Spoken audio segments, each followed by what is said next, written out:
আমার বড় মেয়ে সেন্ট মার্টিন একটা দ্বীপে গেছিল, ওখান থেকে একটা আম নিয়ে আসছে। আমটা দেখেন কত সুন্দর, অনেক বড়, একদম অনেক বড়।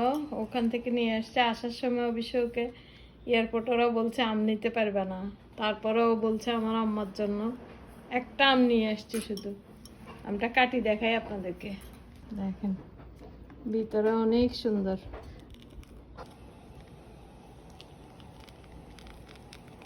একেবারে আমাদের দেশের আমের মতো পাতলা চামড়া একদম।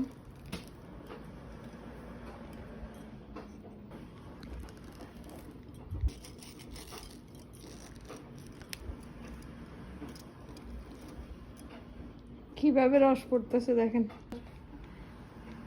খাই দেখি মিষ্টি আছে না?